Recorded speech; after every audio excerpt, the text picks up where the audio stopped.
Mon nom c'est Ndongo Fall. Je suis un jeune qui fait de l'agriculture et de l'élevage biologique dans mon village natal, ici même. Je suis diplômé de l'Université Gaston Berger de Saint-Louis. Titulaire donc d'une maîtrise en gestion des entreprises agricoles et d'un master en développement rural et coopération. Je suis membre d'une exploitation familiale. C'est l'agriculture traditionnelle associée un peu avec les nouvelles technologies, mais c'est une agriculture qui n'accepte pas l'utilisation des intrants chimiques de synthèse. J'ai vu que la plupart des jeunes de ma génération ont quitté le village parce que les conditions ne leur permettent pas de vivre et parce qu'ils n'ont pas espoir à l'agriculture.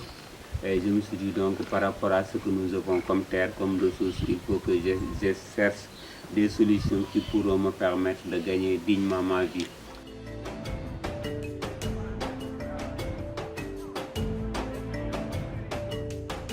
Nous avons trois activités principales. La production animale, surtout l'élevage des petits ruminants, l'élevage des moutons particulièrement.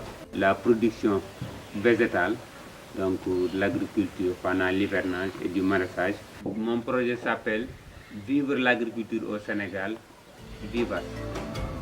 Je m'appelle Ibrahim Mosek, je suis le coordinateur de la Fédération nationale pour l'agriculture biologique. Et nous faisons l'agriculture biologique qui est un système de production agricole qui permet une auto-perpétuation d'espèces végétales et animales, permettant aux paysans d'avoir des revenus, c'est-à-dire utilisant l'ensemble des énergies renouvelables disponibles au niveau de l'exploitation familiale, tout en diminuant les intrants extérieurs. Cette forme d'agriculture permet aussi la séquestration du carbone du sol. Ça limite les gaz à effet de serre à un moment où nous faisons la transition écologique parce qu'il y a les changements climatiques.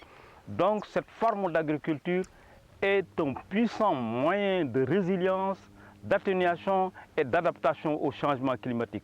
C'est véritablement l'agriculture dans la durabilité, ce qui est contraire à l'agriculture conventionnelle qui a fini de faire beaucoup d'accidents au niveau des familles. Et moi-même, j'ai été victime effectivement des pesticides chimiques. En 1997, j'avais une petite fête chez moi parce que mes enfants étaient circoncis et c'était le jour où ils devaient se libérer. J'ai été au marché de Thiès ici. J'ai acheté une pastèque. On l'a partagée au niveau de la famille avec les invités. Et tout de suite, cette pastèque a attaqué deux de mes enfants. Une fille qui avait 18 mois et un garçon qui avait 7 ans. Après 10 jours de soins, la fille était amenée à Dakar, à l'hôpital principal, parce que sa maladie s'était aggravée. Et elle était perfusée partout dans le corps. Elle respirait à peine. Elle était décédée des suites de l'ingestion des pesticides qui se trouvaient dans la pastèque. Comment vous pouvez nous expliquer vraiment l'effet de ces pesticides-là sur ce fruit? Ces pesticides peuvent rester 20 à 50 ans. Et quand ça atteint ce qu'on appelle la dose létale, ça peut tuer l'individu. Donc ces pesticides, les pesticides, nous devons les éviter. Les pesticides donnent la mort.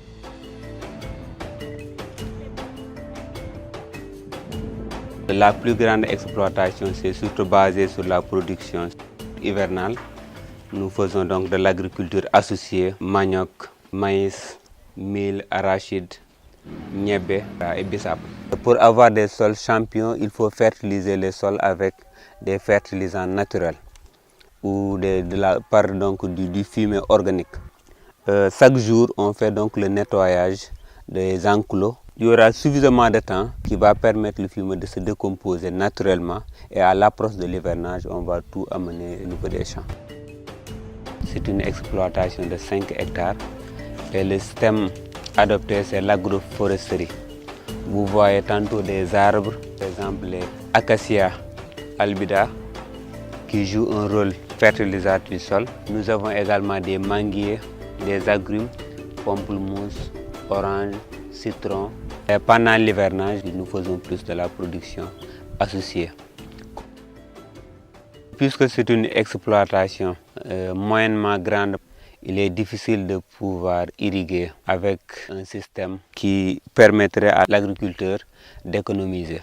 Nous faisons donc un système d'irrigation souterrain qui irrigue par un système goutte à goutte souterrain ces différentes zones.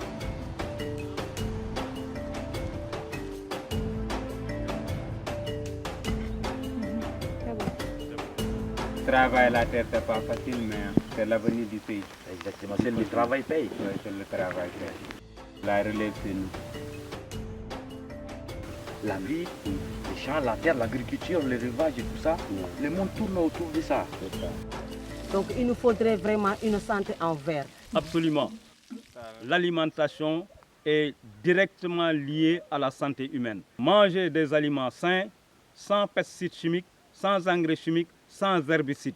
Et c'est ça qui va favoriser une très bonne santé au niveau de la population humaine, mais aussi au niveau simplement de la biodiversité, qu'elle soit végétale ou animale.